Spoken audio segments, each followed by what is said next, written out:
Good afternoon.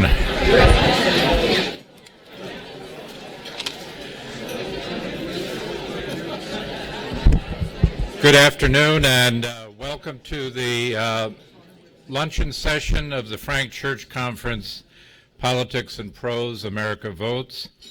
We had a very stimulating morning session all morning, and now we're ready to hear from our luncheon speaker. First, let me thank our conference sponsors, the Idaho Statesman, Boise Public Radio, Idaho Public Television, and the Boise State School of Public Service.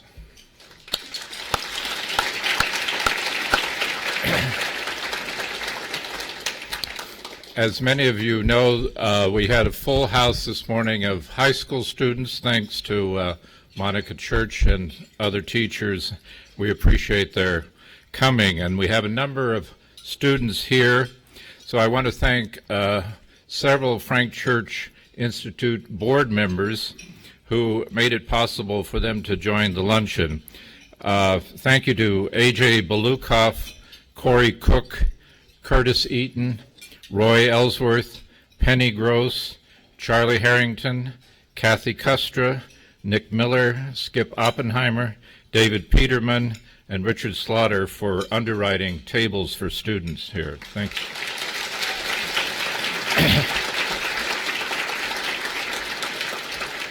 And for any of you who were not there this morning, I announced that the Ada County Mobile Voting Unit is on the patio directly behind the Student Union Building until 3 p.m.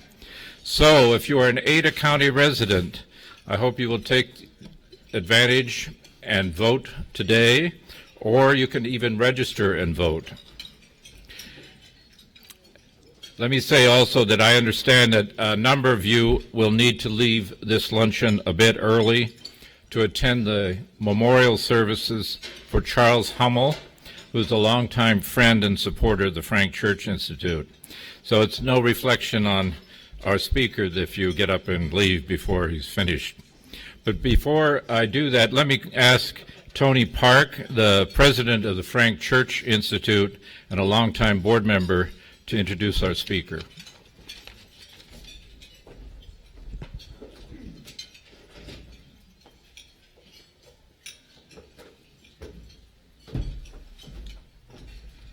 Thank you. Thank you, Gary, and welcome, everyone. I know all of you who were at this morning's sessions are as impressed as I am over the quality of the presentations, although I must admit it was depressing at times, wasn't it? But I was struck by Dr. Clayton's observations about the, quote, division and rage in the U.S. in the past 4 years. And I was also struck by the, quote, partisan divide that exemplifies Congress these days and times. And I thought about that, and I thought, you know, in my lifetime, there has been a lack of partisan divides, notably back in the years when the presidency itself was at stake, and Congress of the United States had to deal with that in a very different kind of way. We have a special guest here tonight who was there then, who served on the House Judiciary Committee that presided over the impeachment of President Nixon. He's already been introduced this morning and recognized by his colleagues in the Congress, but I'm delighted to once again recognize Congressman Tom Railsback from Illinois.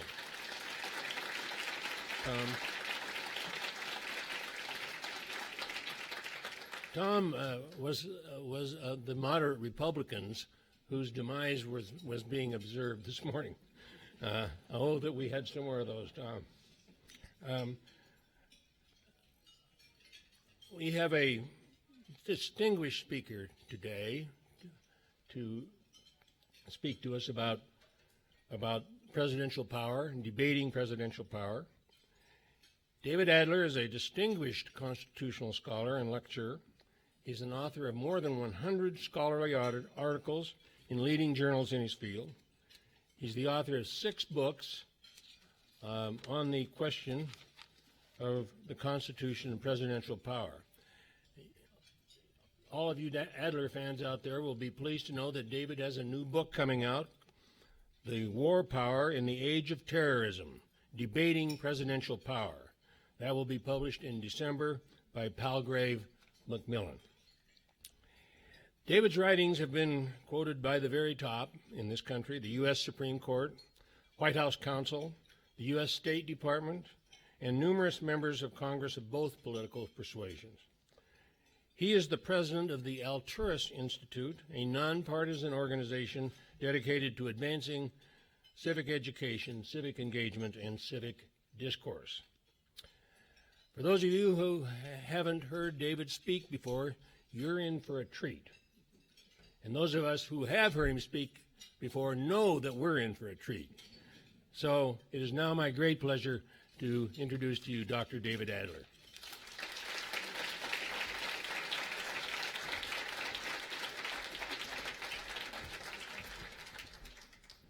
Thank you, Tony, for that very kind introduction. There's really nobody that I'd rather be introduced by than Tony. He's an old friend, and I really appreciate all that he's done for Idaho and certainly the Frank Church Institute. And if that's for me, I'm not here. I'm busy. I can't take a call right now.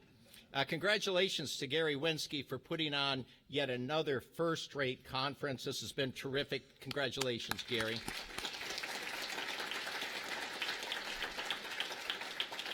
I appreciate the invitation to join all of you and want to say once more what a great honor it is to appear at this event in the name of Frank Church, a great Idaho iconic figure, a great American statesman, certainly one of my heroes, and certainly Bethine, whom I've always referred to as the First Lady of Idaho. I think she still holds that role.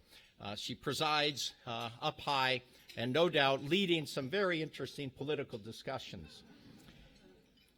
And Frank Church comes to mind at this particularly difficult time in America as we take a look at the difficult foreign policy problems confronting America, because his lifelong commitment to constitutionalism, the rule of law, and democracy in the conduct of American foreign policy remains one of our urgent concerns these days, and it's going to be the focus of my remarks today. Gary has asked me to talk about presidential powers in light of this campaign this historic campaign. Yes, it's historic. It's historic because if and when Hillary Clinton wins, she'll be the first woman, obviously, to win the presidency. If Donald Trump were somehow to prevail, he would be the first president ever elected by the American voters who had not previously held a public office. Every other president has held a post in American government or in office. You see, the knives are sharpened. They're already being thrown here, and I'm barely into this 30 seconds. It's been a contentious campaign, and the reality is that the discussion between the candidates and among the two parties' representatives on the issue of foreign policy, and particularly the issue of dealing with terrorism in our time, has become a central issue. You don't hear much talk about the Constitution as it governs the conduct of foreign policy, and you've heard nothing about the Constitution as it governs that ultimate power, the power of going to war. What you hear from both candidates, rather, is more emphasis on unilateral executive powers, whether it's Mr. Trump, whether it's Secretary Clinton. Both are talking about what they would do as commander-in-chief, what they would do to counter ISIS, what they would do to promote American interests, in complete disregard, ladies and gentlemen, of the fact that the Constitution grants the war power not to the president but to Congress, and in fact, the Constitution grants to Congress the lion's share of foreign policy powers.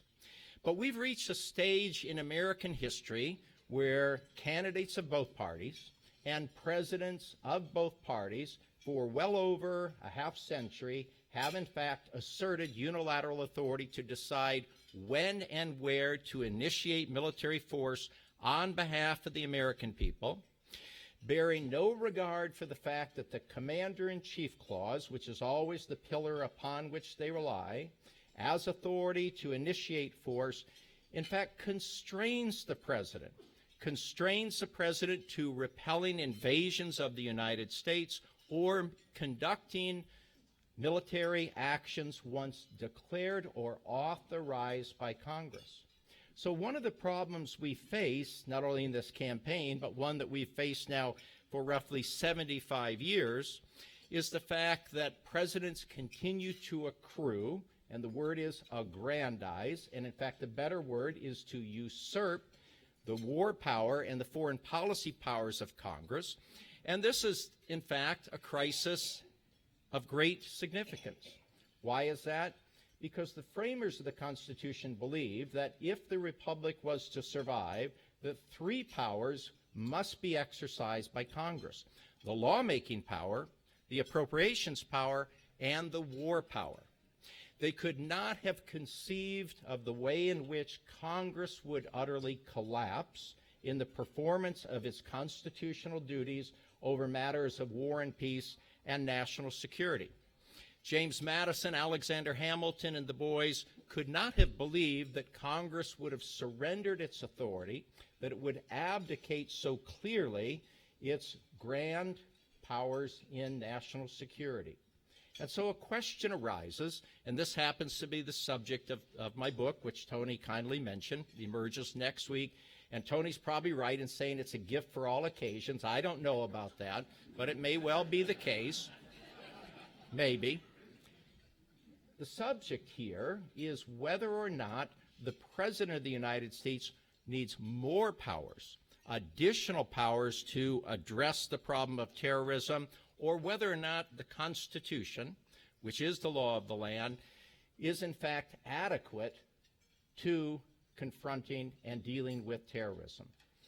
I take the view that the President does not need any additional authority, and in fact I can't conceive, frankly, of how a president could argue for additional powers, because the president already is treated as the ultimate authority in the country, claiming unlimited authority to use force whenever, wherever, under whatever conditions he or she conceives necessary to promote American foreign policy.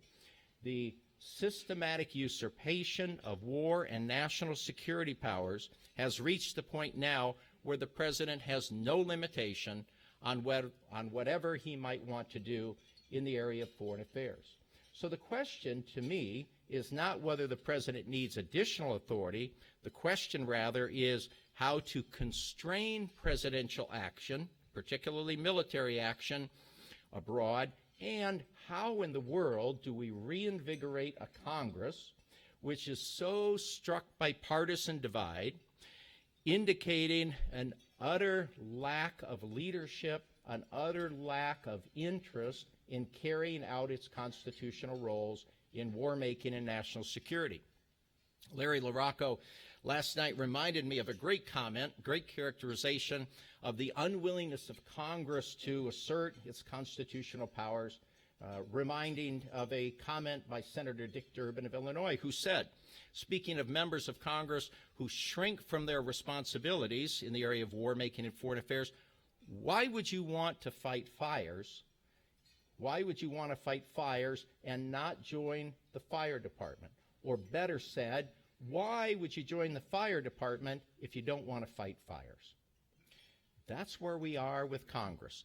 Members elected not for reasons of carrying out their constitutional duties. So what I want to suggest to you today is that the Constitution more than adequately equips our government to deal with the problem of terrorism, and in fact that the president needs to be restrained. In order to make my case, let me remind you of how the Constitution governs the conduct of foreign policy. If we were to go back to 1787 in Philadelphia, you would see a scene in which every member of the Constitutional Convention, to a man, agreed that only Congress would possess the constitutional authority to initiate military force. That's quite a statement. Every person in the convention, by the day they adjourned, agreed that the president would have no authority under any circumstances to initiate military force. There was one person, Pierce Butler of South Carolina, who on August 17th, the very last day of the debate on the war power, said he thought that the president should be vested with the authority to act militarily because the president would never act militarily unless it served the interests of the nation. When he said that, he was overwhelmed with opposition. It resembled one of those scenes that we've seen on the football field every Saturday. It's called piling on. Candidates said they thought they never would hear of anybody arguing that the executive should have the war power in a republic because it is clearly a legislative power.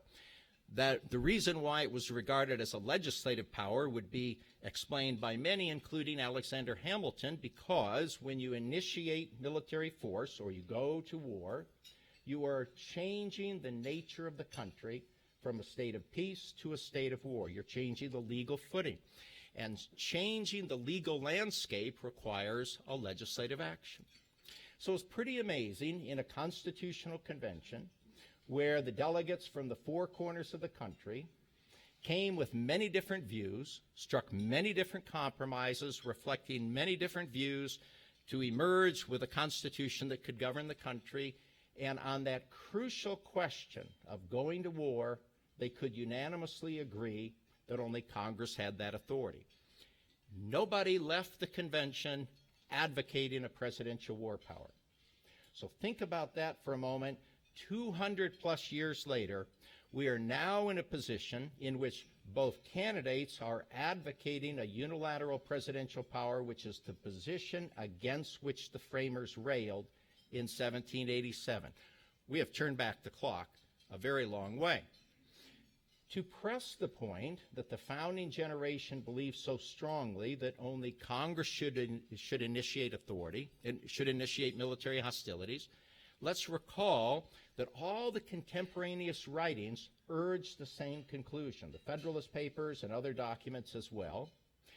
The Supreme Court in 1800, 1801, 1803, 1804, and 1806 rendered decisions that upheld the framers' view that only Congress could initiate military force. We had no president in our history who ever asserted the war power until 1950, when President Truman claimed as commander-in-chief that he possessed the authority to take the nation into Korea. That was the first time, pretty late in our history, I think you'll agree, that any president ever claimed the unilateral authority to go to war. But since 1950, every president except one has asserted the unilateral authority to go to war. The one exception, interestingly, was Dwight Eisenhower, who not only understood that the Constitution granted the war power to Congress, but who wisely said, why should the president initiate hostilities and suffer all the public criticism if things turn sour? Why not bring Congress in on the liftoff rather than dealing with all the painful problems that arise from unilateral executive war making? Of course, our own dear Senator Frank Church was at the forefront of criticizing presidential war making in the context of the Vietnam War. While it took him a little bit of time to overcome some political inhibitions to criticize LBJ and his conduct of the war, he became a leading dissenter. I remember as a college student reading a great law review article that he wrote arguing for collective decision-making, that is to say, the idea that only Congress can make that decision. It was a life-changing moment for me, in fact, as a college student, to read this path-breaking article, and that has led me for some 30 years to be writing about the war power, essentially since I emerged from the womb. And so Frank Church, more or less, and so Frank Church not only assumed his position as a leader in the United States in arguing against presidential usurpation of power, but his scholarly writings had an impact on a generation of students who could, in fact, pick up the cudgels and begin, moreover, to rail against presidential usurpation of power. Now, it's often said in our era, particularly this era in which terrorists pose a great threat to America, that, in fact, the president should be unleashed, that the president should not be hindered by any handcuffs in dealing with foreign policy threats. As I've said to you, I don't think that the president has a strong argument to make for additional authority, but let's understand that, in fact, the policy arguments in favor of unilateral presidential war making don't withstand scrutiny. Let me take you quickly through some of the principal arguments. One of the arguments often made on behalf of presidential war making, including the authority to initiate hostilities against terrorists wherever they might be in the world, is the reliance on the idea that presidents have more information than do members of Congress, and therefore they should be able to make those decisions. It may well be the case that presidents have more information, even though the system expects that the executive branch will share that information with Congress. Often it doesn't happen. But the very fact that somebody possesses information is not an argument to initiate military action, because there's still the question of values. There's still the question of sizing up whether or not there is a genuine emergency, how great the threat might be. And the principal reason why the framers argued against unilateral presidential decision-making was because they said, you can't trust one person to make that awesome decision. Because they knew from the course of history that oftentimes kings and tyrants and dictators had often taken their people into war for less than meritorious reasons, often to serve their own political interest, sometimes their own pecuniary interest, often for personal reasons. And they did not necessarily believe that an American president would represent an exception to that historic tide. Even while they looked at George Washington in the convention and believed that he would be their first president, and as much as they trusted Washington, they could not bring themselves to grant that awesome power to a single person. And so the very fact that the president might possess this information does not in any way translate into the conclusion that the president would make a wise decision. After all, hasn't history demonstrated the futility of unilateral presidential war making? Look at how Truman went up in flames in Korea. Look what happened to Johnson in Vietnam. Look at Bush in Iraq. And as much as it pains me, look at Obama's decision to intervene militarily in Libya. The very fact that presidential war making made by one person has become dominant in our country over the past 75 years, represents, I think, a shift of belief that the president can make a wise decision. But if you think about it, the framers established a system based on checks and balances, which was an effort to guard against the unwisdom of the decision to go to war. They believed that there ought to be a great discussion and debate among the people's representatives who could weigh the relative interest, the relative wisdom of going to war before that awesome decision was made. They saw nothing to indicate from a historical or a philosophical perspective that should lead us to believe in the concept of human infallibility. Because any single person would be capable of making an error, poor judgment, for lack of emotional intelligence, or lack of maturity, should not, in fact, lead us to support the idea that a single person should make the decision. Rather, they believed in the crossfire of discussion and debate as leading to the better conclusion. They were under no illusions that Congress would be perfect or that it would exercise wisdom. History bears out, I think, what they believed. But nevertheless, they thought that the crossfire of discussion and debate would be more likely to lead to a wise decision. So the mere possession of information by a single person does not justify the conclusion that, in fact, the president could take the nation into war. Another principal argument offered by defenders of presidential war making, unilateral presidential war making, is the argument that presidents have more expertise or more experience in foreign affairs.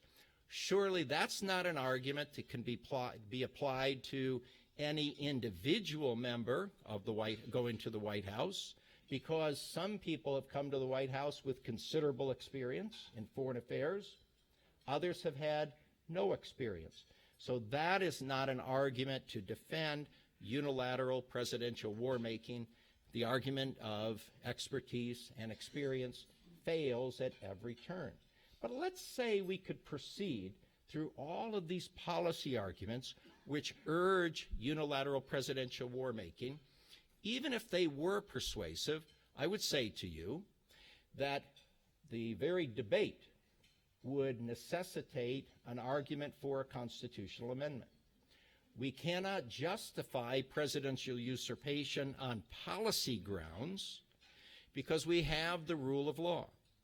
And therefore, unless we were to adopt the argument of a presidential revisory power, the argument that the president might revise the Constitution because he thinks it necessary for presidents to make this decision on their own accord, unless we're willing to support the idea of a presidential revisory power, then there's no justification for the assertion of unilateral presidential war making.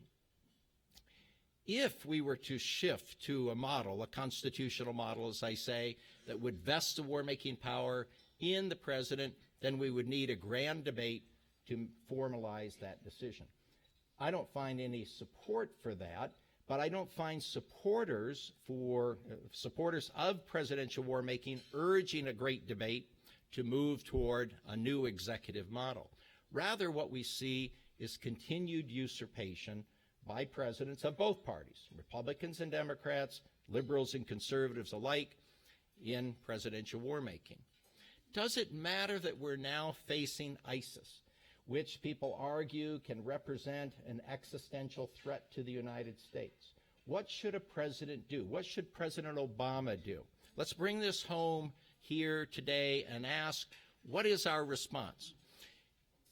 The first thing to say is, of course, that Congress has utterly failed to meet President Obama's request for passage of a statute to authorize the use of military force. The Obama administration has rightly asked Congress several times to pass legislation authorizing military action. Congress has not ever engaged in a discussion or debate on that request. The question arises, why not? You heard last night from our congressional representatives that members of Congress don't want to get involved. Sadly, that in fact, I think, is the explanation. In the same way that members of Congress don't want to get involved ordinarily in the conduct of foreign policy, they surely don't want to bear the weight or the burden of making crucial decisions on matters of war and peace, even though that is their constitutional responsibility. Because so many of them are primarily interested in winning re-election, and they fear making a crucial decision on a matter of going to war could undermine their chances for re-election. Nothing is more stinging than the 2002 vote by Congress to allow President Bush to choose whether or not we would invade Iraq. That still stings members of Congress. Obviously, it's used against Secretary Clinton as well. But the reality is that Congress should not shrink from that responsibility of making a decision. So if Congress has failed to respond to President Obama's request for authorization, what should President Obama do? As many of you no doubt conclude, ISIS represents a major threat, if not an existential threat, somewhere in between. So the argument is, well, the president needs to respond because there's a void to fill. Even if you believe that President Obama is acting wisely, he still is acting illegally. He doesn't have constitutional authority, not sure in any realistic or credible way, but the fact is the 2002 was, in fact, a failure by Congress to meet its unconstitutional, or Congress must choose, that is, vote to authorize military hostilities. The reality is Congress did not authorize President Bush to go to war in Iraq. What Congress did was to pass this faulty resolution to authorize President Bush to decide whether or not to go to war. This represents what we call an unconstitutional delegation of the war power. It's forbidden by Congress. It's forbidden by the Constitution. That doesn't seem to bother too many members of Congress, these unconstitutional acts. So what should President Obama do? I would argue that his wisest course would have been to engage in a nationally televised address explaining to the American people the threat that he perceives in ISIS, recommend what he thinks ought to be done, but then say very clearly and very firmly to the American people, as president, I do not have authority to carry out military action. That's a congressional decision. For all of you Americans who believe that Congress should authorize military action, let them know. Put the pressure on Congress to decide, because as it is now, members of Congress have the best of both worlds, don't they? They have not acted, and yet they feel free to pick away at President Obama's actions at every turn. What could be more desirable for a politician hoping to continue to win support from constituents than to have it both ways? And as we turn to looking at what these current candidates for the presidency assert about the use of force, we hear from Trump that he would, quote, bomb the hell out of ISIS, and they would be gone very quickly. It sounds like he would get rid of them in a day or so. Secretary Clinton favors a no-fly zone. Many people support that as a policy, but it comes at a price, because to maintain and to enforce a no-fly zone means considerable military activities to knock out military installations and possibilities of the Syrians responding to American efforts to maintain a no-fly zone. And Aleppo, or what Gary Johnson would call Alpo, a dog food, remains a mess in every way, but that's precisely why That's precisely why Congress needs to engage in a very clear, full-bodied discussion and debate to decide what Americans' policy should be. Even though I'm a supporter of President Obama, have voted for him twice, would vote for him again, the reality is he ought to wait until he gets authorization from Congress. And if you respond by saying we can't afford to wait, that's precisely why he needs to put pressure on Congress, or should have put pressure on Congress. There are doctrines under our constitutional system for the president to act and then receive authorization. The doctrine of retroactive ratification, utilized by Thomas Jefferson and Abraham Lincoln to explain away and to justify their unconstitutional actions in crises, Jefferson in the Chesapeake crisis, Lincoln in the Civil War, remains available to a president today, but it's unlikely that Congress would act. That is to say, if President Obama decided to initiate military force and then comes to Congress after the fact and asks for Congress to retroactively approve it, probably would be dead on arrival. Congress would not do it. So we reach the difficult stage in which we find Congress failing to carry out its constitutional powers, and the president moving ahead, maintaining, or at least in his light, by his lights, promoting our national security. Meanwhile, the Constitution is relegated to the sidelines. We face a major problem here in which we look at presidential usurpation of the war power, congressional abdication, and even, sadly, judicial acquiescence in the face of executive usurpation of power. We have seen all three branches of government, in one way or another, to various degrees, complicit in the relegation of the Constitution to the sidelines. And we're left to wonder then, who's minding the store? Who's left in Washington to maintain the integrity of the Constitution? What can we do to restore? What can we do to restore the Constitution when it comes to governing the war power and foreign affairs more broadly? Scholars have urged a variety of institutional remedies. Presidential humility? Probably not. Congressional resurgence of an interest in overcoming its partisan divide and its lack of pride in its institution? Probably not. And somehow pushing the judiciary to reaffirm its decisions at the outset of the 19th century and reminding the nation that only Congress has the authority to go to war. What it might take is an aroused citizenry. An aroused citizenry similar to what we saw during the Revolutionary period, in which Americans railed against the violation of their rights and liberties. They railed against an imperious executive. They railed against a legislature which ignored their interests, which ignored their rights and liberties. We don't necessarily need to hearken back to a revolutionary time, but what we ought to remember is that those harpies of power that motivated American colonists can in fact be resurrected in our time to promote a republican form of government. We ask, who will answer the trumpet call? Who will answer the call in the country? If we had Frank Church around today, there would be an easy answer to that. We could look to Senator Frank Church. Thank you very much.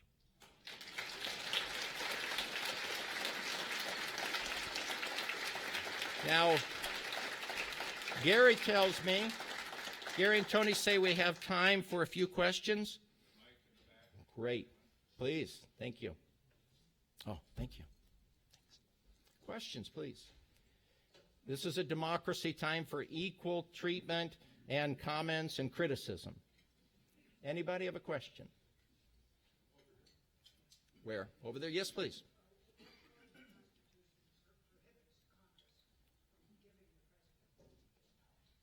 Why, good question. How does the Constitution prohibit Congress from giving the president the war power? The delegation doctrine, or more technically the non-delegation doctrine, prohibits one branch or another from delegating away its constitutional power for very good reason. Because delegating away the legislative power, the lawmaking power, the appropriations power, the war-making power would be an act rewriting the Constitution. That can only be undertaken through a constitutional amendment. More fundamentally, we would say it this way. When we, the people, ratified the Constitution in 1787, we said we're willing to be governed by this particular Constitution, with this particular allocation of authority and this particular division of responsibility. This is the Constitution we've ratified. We've not ratified a blank check of power. And so when the Supreme Court has rendered decisions involving the assertion of unconstitutional acts delegating away powers, the court has said that Congress is limited to setting a policy in a statute, setting forth the facts that can call into action the policy passed by Congress. But when the Congress passes a resolution authorizing the president to go to war, then the Congress is engaging in a constitutional action. If Congress does not act to support its power, if it acquiesces in the face of presidential usurpation of power, or it abdicates its role and responsibility on matters of national security, then Congress is failing to carry out its duty. So the non-delegation doctrine was violated in the Tonkin Gulf Resolution, 1964. It was violated in the War Powers Act of 1973, in the authorization to use military force in 2001, and again in the Iraqi resolution. What you find is that Congress has little regard for its constitutional responsibilities in this area, and the Constitution was not written for Congress, it was written for the American people. Unless or until the American people propose and ratify a constitutional amendment shifting the war power from Congress to the president, then the rule of law requires us to rein in unilateral presidential war making. Otherwise, we risk the framers' great concern that the integrity and strength of the republic will be greatly diminished, because the war power should belong in the hands of Congress. Yes, please.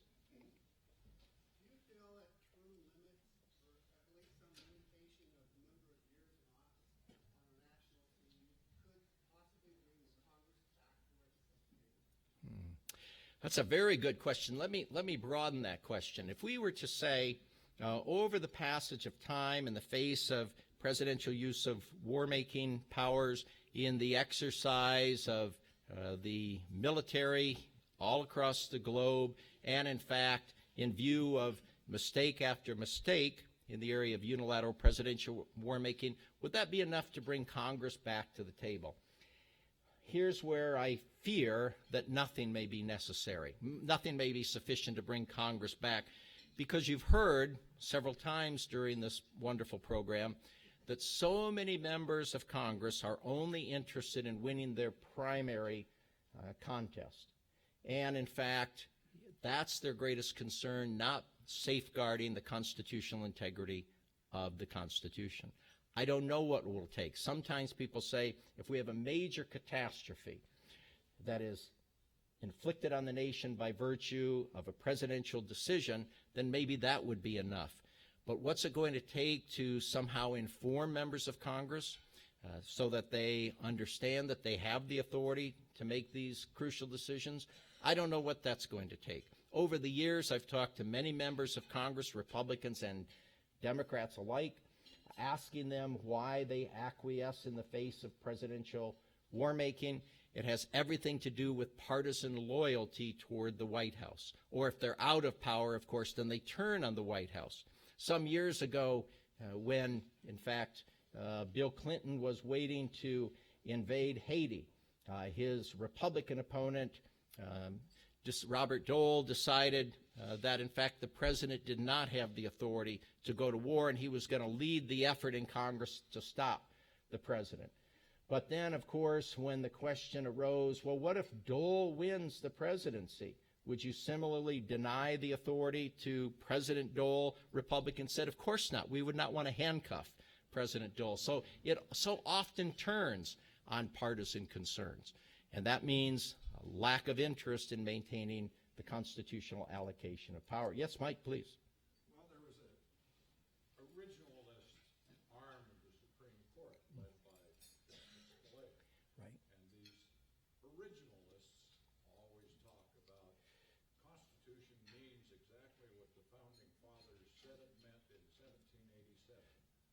Have any of these brilliant justices, in their infinite wisdom, expressed their concern about actions that may have been taken either in a majority opinion or in a dissent with regard to the war power? That's an excellent question, and I'm so happy that it had no hint of sarcasm in it. You're quite right to point out Justice Scalia, who was an advocate of a form of originalism. The answer, Mike, is no. If in fact those who advocate originalism as the preferred means of interpreting the Constitution were in fact consistent and applied that to the war power, then of course they would rein in presidential war making. But they might have a consistent philosophy, but they're bad historians. And Justice Scalia was guilty of that. He was always advocating originalism, but in his various opinions, usually dissents, occasionally a majority opinion, his opinions revealed the fact that he was not a good historian, not able to accurately interpret those historical documents. And by the way, on another non-controversial point, since you raised originalism, when he authored that opinion in the Heller case, even though people boasted that that was an exercise in originalism, it was decidedly not. The constitutional text provides no support for the Heller decision. Neither did the arguments in favor of the Second Amendment support the conclusion that he drew. So the Heller decision was clearly an activist decision, not a function of originalism. It was decidedly an example of the court creating rights out of whole cloth. Just a non-controversial comment on that. Yes, sir. To what extent do you feel that the usurpation of the executive branch is reflective of an unaccountable Congress resulting from a long tradition, I guess at this point, of gradual distancing or isolation in terms of gerrymandering and lately in terms of Citizens United, which have made 90% of the seats safe, resulting in what you said. They're only interested in catering to the extremes in the primaries as opposed to the general public. Yeah, that's a great question. If I just picked out one theme there, that question of an unaccountable Congress, the reality is that presidents have acquired more and more power in the area of war and national security as Congress has decided to shrink from the field. And when a void is created, of course, presidents are going to step into that void. Nature abhors a vacuum, and certainly the same may be said of political power. But there's a bigger reason here, and that is that as the nation's expectations rise, if Congress doesn't meet those expectations, presidents will. Presidents of both parties will, because presidents do not want to be viewed as a weak president. Presidents are unlikely, despite my plea to President Obama to confront Congress and say to the American public, the president does not have the authority to initiate military hostilities against ISIS. Despite my plea, the reality is presidents are very unlikely to deny that they have authorization to act, because that would suggest to the American public that they're weak, or that they're not clear, not decisive, and it would probably undermine their approval ratings and undermine their opportunities to win re-election. So given the overriding interest in winning an election and winning the support of the American people, presidents are more and more likely to further aggrandize power. And that leads me to a note of pessimism as we go forward. If, in fact, the outcome of this election is that Secretary Clinton is elected, which I fully expect, and given the fact the Republicans will retain control of the House, even though by a smaller margin, and even if the Democrats win control of the Senate, which is very iffy at this point, though it leans toward Democratic control, the reality is that President Clinton is not going to turn back the clock. She's not going to return to Congress powers that presidents have aggrandized, and will more likely assert unilateral executive powers, because if, in fact, we continue to live in an era of divided government, governmental paralysis, there will be every urgency, at least an urgency felt by the Clinton administration, to assert broader unilateral powers to try to move the country forward in areas with which she's primarily concerned. In the same way that President Obama pushed very hard on the immigration plan, only to be defeated by the Fifth Circuit. There's every reason to believe in a government that is the subject or the victim of paralysis, that presidents are going to assert more and more independent powers, which, I'm sad to say, will result in a further empowerment of the executive at the expense of the legislative branch. And when you remember that James Madison said in Federalist 51 that in a republic, he said, the legislature necessarily predominates. Most of the power, he said, should be vested in Congress, but we have seen a steady erosion of power exercised by Congress, often by abdication, it's true, sometimes by usurpation. I expect that trend to continue, and that's not healthy for the republic. Oh, yes, please. This goes against every known law of physics, but let's say that a David Adler, knowing what you know about American history, the 250 years, were somehow pushed back into the 1787 time frame, and you were talking to the framers of the Constitution, what might you suggest to them to tweak going forward? I like that question a lot. Thank you. I like that sense of power. And time travel is possible. I believe that, just so you know. The first thing I would suggest is that the framers would abolish slavery. I think that our great sin by permitting slavery has continued to haunt the nation. We still deal with racism and its legacy. Beyond that, I think that I would have suggested, I'm going down my list of many favorites now. Thank you. If I were to write the 86th Federalist paper, there are 85 papers, right? If I were to write the 86th, I would have urged the framers to have allowed Congress to check the exercise of the president's pardon power. I think that would be very important as well. And while the allocation of foreign affairs powers is very, very clear, I think that the framers should have inserted a couple words, such as drawing on some majestic documents like this: the president shall not exercise the war power. I'm just kidding on that. But the reality is, I don't think there's a problem with the Constitution. Our problem is to be found in the fact that we still need men and women of goodwill, with integrity, to hold the reins of power. And all too often in this country, we find people running for political office who are less interested in doing good for the nation, more interested in doing well for themselves. That's a problem that we face. Yes, please. So when the Constitution was written, war was a pretty slow affair, as I understand it, because it took a long time to march anywhere and longer to load a musket. And now people are having to make decisions about nuclear retaliation in a matter of minutes. Yeah. And so on a practical level, do you think that the instantaneous nature of warfare today makes it so that you have to have more executive power? Yeah. Thank you. That's an excellent question. Going down to those split-second decisions, which is often an argument used to urge presidential power. If we look at that, the reality is we recognize, number one, that Congress under the Constitution has the authority to initiate hostilities. The president has the authority to repel an invasion.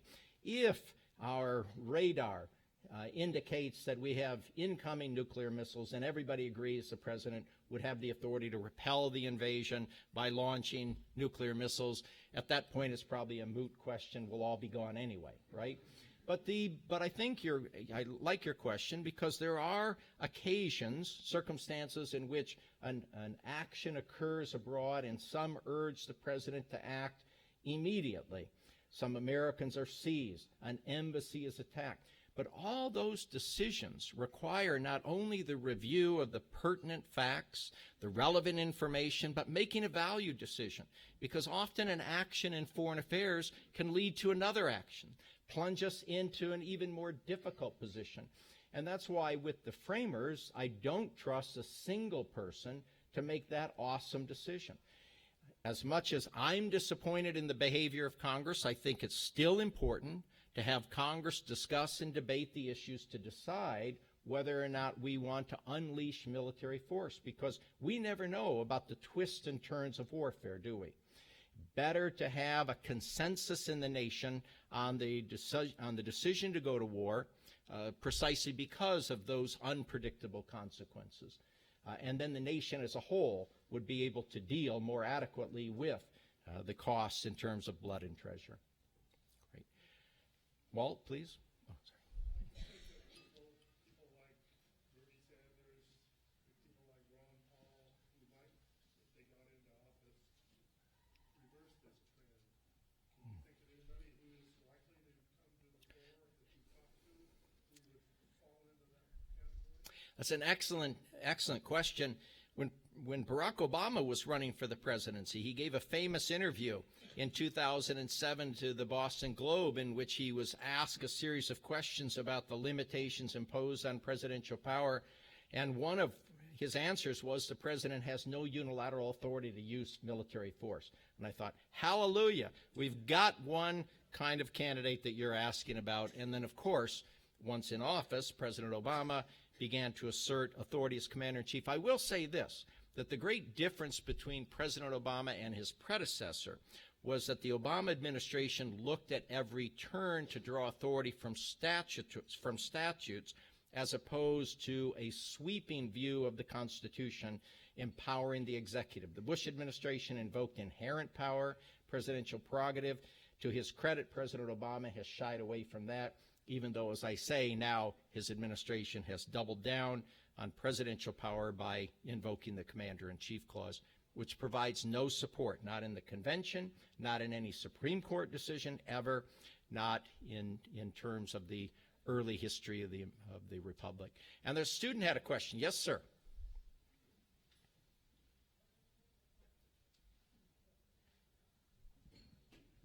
Hello. Hello. So I had a question with this insane election just around the corner, and a candidate like Donald Trump with his accusations and scandals such as poisonous Skittles, Pepe the Frog, and many other ones. I was wondering what would happen if he puts into action his policies that are very unconstitutional. That is a great question. Thanks so much for asking that. It's a very good question because you might just have seen the airing of a new ad, the anti-nuclear war ad being used against Trump, which reminds us of the ad 50 years ago when the Lyndon Johnson forces scared the nation about the use of nuclear weapons by LBJ. But a quick answer to your question, and I like that very much, is the president does not have the authority to do what Donald Trump would want to do. He can't build a wall, certainly can't build a wall by himself and then force Mexico to pay for it. He can't impose a ban on Muslims.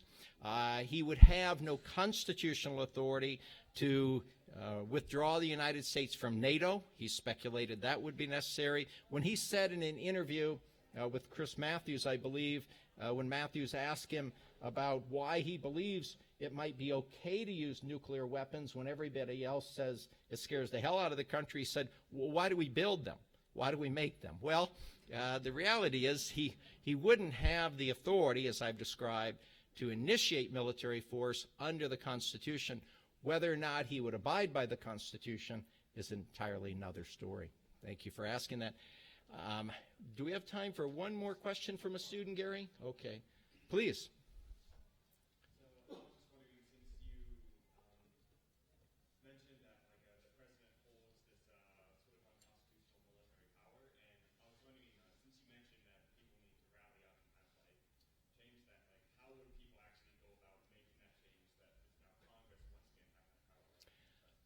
Yeah, thank you. That's a great question to end our program. I think it begins with civic education. I think that the first point is for all of the students here to listen carefully to what their teachers are saying, so you can inherit their wisdom to understand how the Constitution governs the country.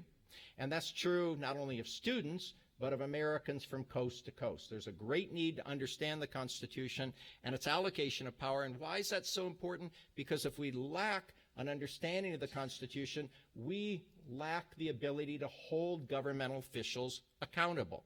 We can't begin to assert that a president has acted unconstitutionally. We can't begin to assert that Congress has passed a statute that violates the Constitution. So it begins with civic education. Secondly, there's a profound need for Americans to become more involved in our political system. Certainly it's critical for younger voters like yourselves to become involved, not only so that you can remedy the mistakes that have been made in recent years by American governmental officials, but more than that, so that you can in fact assert your own interest. After all, when you vote or you endorse, doesn't matter, whether you vote or endorse for a candidate, you are essentially expressing your own values, what you want your country to look like.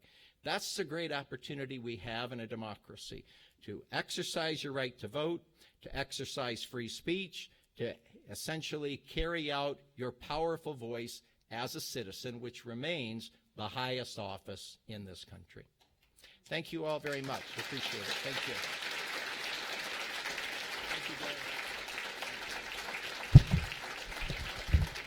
So, thank you for those remarks. It reminded me that Frank Church recognized some of the dangers of executive power, and he, in fact, chaired a small committee, bipartisan committee called Determination of National Emergencies. And we have two staff members who served on that committee here today, Jerry Brady and Yvonne McCoy.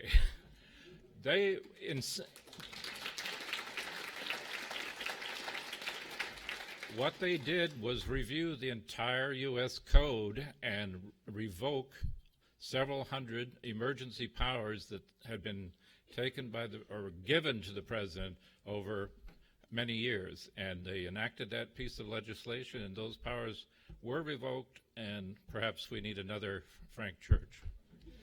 Thank you all for coming.